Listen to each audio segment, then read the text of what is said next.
다음은 이 두 신문과 방송의 직접 분석을 두 분이 발표해 주셨는데요. 이것들의 근간이 되는 양적인 기초 자료를 봐도 어떤 우리의 신문, 방송 보도에 문제점이 있다는 것을 아마 김수정 박사께서 설명해 주실 겁니다. 안녕하세요. 네, 소개를 받은 민원의 정책위원 김수정입니다. 저는 신문과 방송 양적 분석을 진행했습니다. 질적 분석과는 별도로 코딩하는 대학생 3학년, 4학년 2명과 그리고 제가 같이 작업을 했고요. 일단 방송, 신문, 그러니까 언론 개혁의 밑바탕이 되는 것이 언론 모니터라고 말씀을 하셔서 저도 그 말씀을 조금 더 보태자면 언론은 어쨌든 정치와 여론을 매개하는 그런 역할을 하기 때문에, 결정적 역할을 하기 때문에 그냥 중요하지 않나라는 말씀을 다시 한번 강조하고 싶습니다.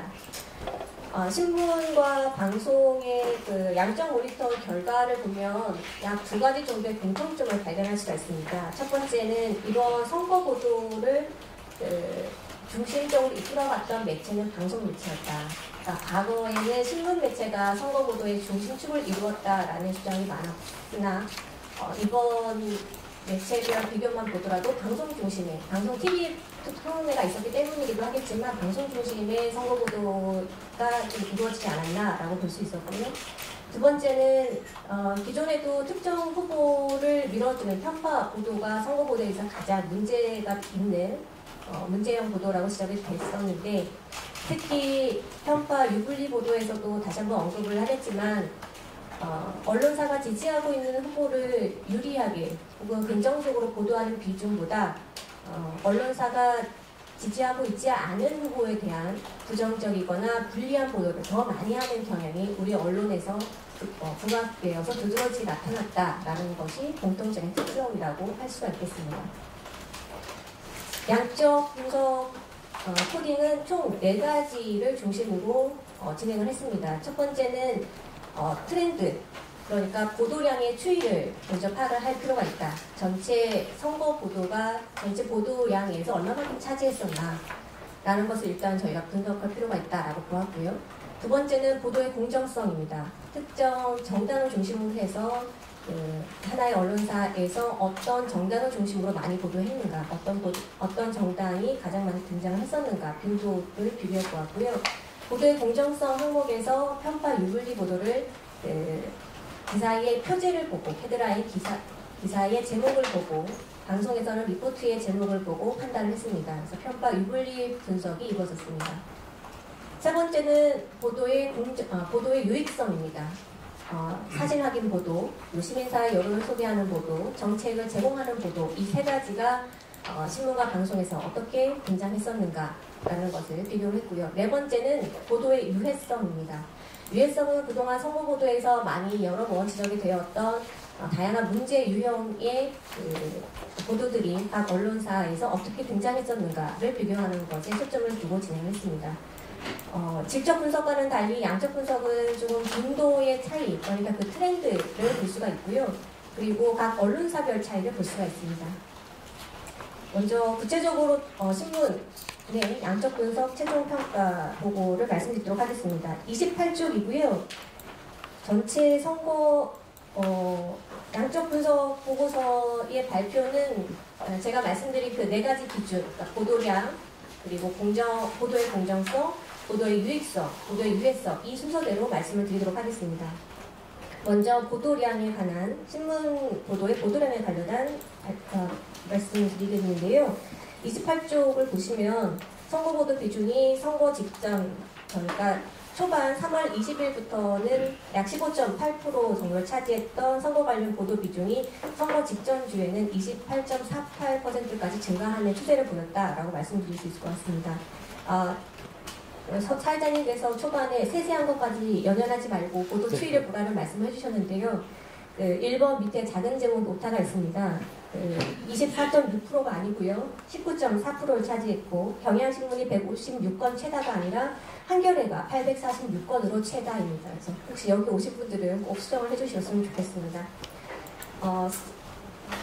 구체적인 내용을 보시면 29페이지 전체 신문 해당 당일에 검색되는 기사 보도량으로 그 보도량 중에 청구 보도라고 할 수 있는 보도가 전체 얼마큼 차지했나를 보시면 전체 저희 분석 대상 기사 수는 4,438건이었고요. 전체 22,832건 중에 약 19.4%를 차지하는 비중이었다고 할 수 있습니다. 그 추이는 속에 나와 있는 퍼센트의 증가를 보시면 꾸준하게 증가한 추세였다라고 볼 수가 있고요. 아래쪽 그림 위를 보시면 한겨레가 선거 관련 보도량이 가장 많았다라고 할 수 있습니다. 뒷장 30쪽에 가보시면 그래프와 표 위주로 양적 분석 보고를 말씀드리도록 하겠습니다. 30쪽의 그림 2를 보시면 초반 3월 20일부터 시작한 1주차에는 더불어민주당을 보도한 전체 언론 보도가 가장 많았고요. 약 38.3%까지 차지를 했었습니다. 그런데 이러했던 추세가 더불어민주당의 등장 비중이 점차 줄어들고 그 그래프에서 보시다시피 국민의당의 등장 비중이 3주차, 4주차에는 증가하다가 6, 7주차에는 감소하는 모양새를 보이고요. 이에 비해 자유한국당의 경우에는 1, 2주차에는 증가를 잠깐 했었지만 그 이후에는 소폭 감소를 하다가 5주차 이후부터 그러니까 국민의당의 등장 비중이 줄어드는 말하자면 3주차, 4주차에는 TV토론회가 열린 이후 그 시점입니다. 그러니까 TV토론회 이후 자유한국당에 대한 등장 비중이 신문에서 굉장히 조금씩 소폭 증가하다가 말국에는 7주차가 되면 자유한국당이 더불어민주당과 거의 유사한 비중으로 등장하게 되더라. 그에 비해서 국민의당과 바른정당의 경우에는 3, 4위를 기록하는 정도의 보도량만을 차지하는 그러한 추세선을 볼 수가 있습니다. 다음입니다. 32페이지를 보시면 그 관련한 내용을 저희가 참고해서 보실 수 있도록 등장 빈도를 전단계 등장 빈도를 게재했습니다. 자세한 내용을 보시면 표 4를 참고하시면 되는데요. 전체적으로는 더불어민주당의 등장 비중이 높지만 초반에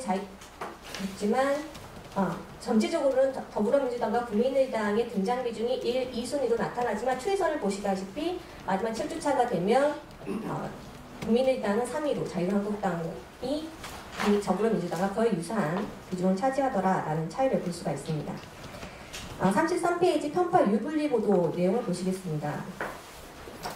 표 5에서 보시면 아시겠지만 전체적으로 더불어민주당에 대한 분리 보도가 마이너스 180, 유리 보도가 121로 총점 이 차이의 비중이 분리 보도가 59건 더 많은 것으로 나타났습니다. 더불어민주당에 대한 분리 보도가 더 많았음을 지적할 수 있습니다. 그 자세한 내용 34페이지 그림 4를 통해 알아보실 수 있는데요. 35페이지 더불어민주당, 자유한국당, 국민의당의 그 편파 유분리 보도의 추이를 보시면 더불어민주당은 초반에 굉장히 그 편파 분리 보도가 굉장히 많았던 추이 속에서 시작을 했음을 알 수 있습니다. 그에 반해서 국민의당의 경우에는 편파 유리 보도가 초반에 굉장히 많았었다. 그 추이가 점차 줄어드는 추세를 볼 수가 있습니다. 보도의 유익성입니다. 신문에서는 37페이지 내용을 보시면 최근에 가짜뉴스 범람으로 인해서 사실 확인 보도의 중요성이 굉장히 커지고 있습니다. 신문에서는 한겨레가 17건으로 유익보도, 사실 확인 검증 보도가 가장 많았고요. 그리고 조선일보 역시 15건으로 많은 비중을 차지했었습니다. 정책 제공 여부는 약 30%, 31%를 차지했었고요. 시민사회 여론을 소개하는 보도도 약 11%까지 차지했었습니다. 각각의 빈도수를 비교해 보시면 언론사별 차이를 보실 수가 있습니다. 38페이지 그동안의 선거 보도에서 다양하게 지적이 되어왔던 문제 유형 보도가 무엇이 있었나 건수별, 그 내용별, 건수별 비교를 해보았습니다. 먼저 여러분 오해하지 마셔야 할 부분이 있는데요. 그 그림 6과 표 7에 나와 있는 문제 있는 보도, 그러니까 표 8에 있는 문제 있는 보도는 보도를 유해성을 코딩할 때 중복 코딩을 했습니다. 그러니까 다운표 보도이면서 어떤 선정적 보도일 수도 있고 또 전투형 보도일 수도 있는데 이러한 세 개가 모두 유해성 보도로 체킹이 되더라도 한 건에 문제 있는 보도로 저희가 코딩을 했기 때문에 이 건수, 문제 있는 보도의 건수와 뒤편에 있는 유해성 보도의 유해성 보도와 건수가 다를 수 있음을 미리 먼저 말씀을 드리겠습니다. 문제 있는 보도의 비중은 1주에서부터 7주까지 그 비중을 보시면 약 4주째에 가장 최고점을 찍었다가 그나마 7주 차에 들어서는 그 비중이 조금씩 줄어드는 양상이었던 34.4%까지 줄어드는 것을 볼 수 있었다라고 말씀드릴 수 있을 것 같고요. 언론사별로 문제 있는 보도의 비중을 비교를 해보자면 문제 있는 보도가 가장 많았던 언론사는 조선일보였습니다. 334건으로 가장 많았고요. 상대적으로 문제 있는 보도가 가장 적었던 언론사는 중앙일보 179건이 있었습니다. 문제 유형 보도는 어떤 것을 가장 심각했던가를 살펴보자면 페이지 39페이지의 표 9를 보시면 알 수 있습니다. 전체 그 보도의 유해성 체킹된 건수를 한 건으로 치고 퍼센티지로 계산을 했을 경우에 가장 많은 부분, 문제 유형으로서 가장 많이 등장했던 것이 따옴표 보도였습니다. 전체 70%에 상당하는 69.1%를 차지했고요. 그 다음으로는 익명 보도가 차지했습니다. 신문의 경우 사실검증과 여러 어떤 그 취재원들을 활용한 주요 보도를 할 수가 있는데 신문의 경우에는 따옴표 보도가 굉장히 많았고 또 그 중요한 취재원을 어떤 당 관계자라든지 고위 관계자라는 식으로 익명 뒤에 숨어서 따옴표 처리를 통한 언론사의 입장을 그 취재원의 입장으로 대신하여 밝히는 그 문제 유형의 보도가 굉장히 많이 차지했었다라는 것을 지적할 수 있을 것 같습니다. 다음으로는 방송 양적 분석 보고서를 말씀드리도록 하겠습니다. 해당 내용은 페이지 10페이지에 있습니다. 방송의 경우에는 앞서 이봉 활동가님께서 편파 인블리 구조에 대한 분석을 한 번 더 말씀을 해주셔서 저보다 더 상세한 분석을 해주셔서 감사합니다. 네. 방송의 양적 분석 보고서 발표 역시 4가지 종류의 순서대로, 4가지 분류의 순서대로 말씀을 드리도록 하겠습니다. 방송 보도의 보도량 추이는 어떠했는가를 보시려면 표 1을 참고하시면 되는데요. 총 8,711건, 3월 20일부터 5월 8일까지 있었던 방송 뉴스 리포트에 총 8,711건의 리포트 중에 선거 관련이라고 볼 수 있는 리포트는 2,771건, 총 31.8%를 차지하는 것으로 나타났습니다. 주차별 비교를 보시면 1주차 3월 20일 첫째 주차에는 17% 정도를 차지했었고요. 선거의 막바지 직전주가 되면 44.6%까지, 그러니까 전체 10건의 리포트 중에 약 4.5건 이상이 선거 관련 보도로 등장했었다라는 것으로 알 수 있습니다. 큰 변화라고 할 수 있는 것이 4주차에서 5주차가 될 텐데요. 4월 17일이 선거 운동이 본격적으로 시작된 때라고 보신다면 5주차에 42%까지 그 선거 관련 보도가 급격하게 늘어나는 경향을 4주에서 5주차 넘어갈 때 그 경향을 알아보실 수 있고요. 1주차와 2주차에는 왜 17%, 20%밖에 차지하지 않았을까? 그 당시에는 사실 세월호 이슈라든지 그리고 박근혜 전 대통령에 대한 구속수사 등등이 있었기 때문에 아무래도 그 선거 관련 비중이 3월에는 좀 적었다라고 분석해 볼 수가 있을 것 같습니다.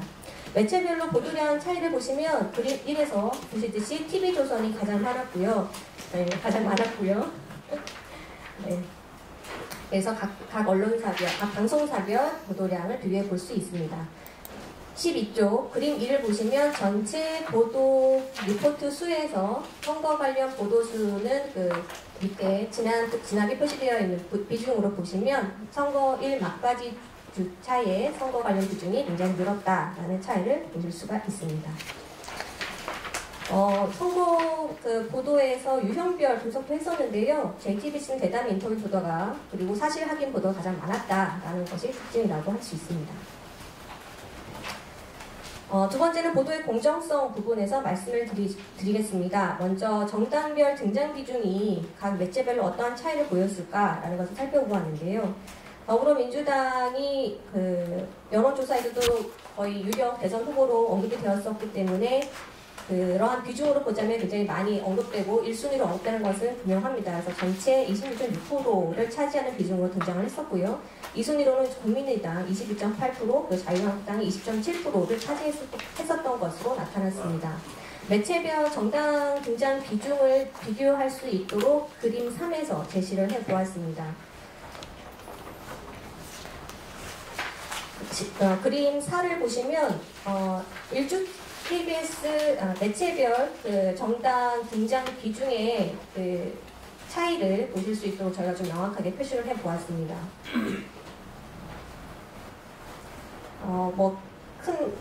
네, 그렇습니다. 그리고 그림 5를 보시면 그 주차별 정당 등장 비중을 표시해 보았는데요. 1주차에는 더불어민주당의 등장 비중이 40.9%까지 굉장히 우세했던 그 추세가 신문에서도 나타났었지만 더불어민주당의 등장 비중이 점차 감소하고 국민의당이 증가하다가 TV 토론의 어떤 그 4월 말 TV 토론 이후에는 그 폭이 줄어들고 자유한국당이 상대적으로 등장 비중이 높아지는 그 추세를 제가 말씀드렸었는데요. 방송에서도 동일한 그러한 추세감이 나타났음을 알 수가 있습니다. 더 특징적인 것은 막바지 주차에 이르면 자유한국당의 등장 비중이 더 높아지더라라는 점을 말씀드릴 수 있습니다. 다음 넘어가서요. 보도의 유불리를 말씀을 드리려고 하는데 이 부분은 저희 이봉 활동가님께서 너무 잘 설명해 주셔서 넘어가도록 하겠습니다. 보도의 유익성을 말씀드리도록 하겠습니다. 표 8번이 있는 18페이지를 보시면 정책 제공 보도 그리고 사실 검증 보도, 시민사회 여론 보도를 선거 관련 보도에서 얼마만큼 차지를 했었나 각 빈도별 비교를 하실 수 있도록 표로 제시를 해보았습니다. 정책 제공 같은 경우에는 표에서 아실 수 있듯이 KBS와 SBS가 가장 많이 보도를 했던 것으로 나타났고요. 사실 검증 보도는 JTBC 26건으로 가장 압도적이었다. 그리고 시민사회 여론 보도에 있어서는 JTBC 그리고 TV조선, MBN 순으로 등장을 했었음을 알 수 있었습니다. 방송 보도에서의 보도의 유해성, 어떤 문제점들이 가장 많이 부각이 되었었나라는 것을 보시면 전체 문제가 있는 보도를 여기서 유해 보도라고 표시를 했는데요. 아까 신문에서 문제 있는 보도와 같은 표현입니다. 유해 보도는 전체 1161건이었고요. 가장 유해 보도가 많았던 방송사는 TV조선 263건이 있었습니다. TV조선의 경우에는 약 48.0%에 해당하는 보도 비중이 문제 있는 보도다라고 저희가 코딩을 할 수가 있었는데요. 물론 이 보도의 유해성이라고 저희가 분류한 문제 보도에는 따옴표 보도가 있기 때문에 리포트 제목에 겹따옴표, 우리가 말하자면 큰 따옴표를 쓴 제목이 굉장히 많은 비중을 차지할 것이라고 예측해 볼 수 있습니다. 자세한 내용은 21페이지 표 12에서도 아실 수가 있는데요. 전체 따옴표 보도가 75.8%를 차지하는 것으로 나타났습니다. 방송 리포트의 경우에는 신문보다 더 심각하게 어떤 특정 정당이나 특정 후보의 발언의 어떤 취지라든지 어떤 주장을 그대로 담는 리포트의 제목을 가장 많이 쓰고 있더라. 그리고 두 번째는 경과성 보도를 언제 삼을 수 있었습니다. 경과성 보도가 2위로 꼽을 수가 있었고요. 그리고 PK 식의 연고주의 보도의 유해성으로 저희가 분류할 수 있었던 것이 약 10.1%, 정치형성 보도, 가십성 보도, 전투형 보도 등이 경제 유형 보도로서 저희가 이렇게 볼 수가 있었습니다. 신문과 방송에서 양적으로 나타난 경향이 비슷했다라고 볼 수 있는 것은 아마도 지금 대선 진행 과정이 비슷했던 게 있을 것 같고요. 그 과정에서 대선에서 소위 홍준표가 뜨게 만드는 과정에 언론이 전반적으로 같이 기여한 거 아니냐 이런 생각을 해볼 수 있는 자리였던 것 같습니다. 신문, 방송의 양적 분석 결과 저는 가장 주목받았던 게 뭐냐면 방송에서 이렇게 따옴표 기사가 많아? 이게 언론이야? 이런 생각이 듭니다. 아마도 일정한 정도 원하는 방향으로 기사를 쓰면서 책임을 면하고자 하는 어떤 그런 저널리즘적 자세가 나타나는 거 아닌가 이런 생각이 들고, 이거는 언론 개혁이라고 하는 흔히 말하는 정치의 문제를 떠나서 우리 사회가 좀 해결해야 될 또 하나의 과제일 것 같다 이런 생각이 들었습니다.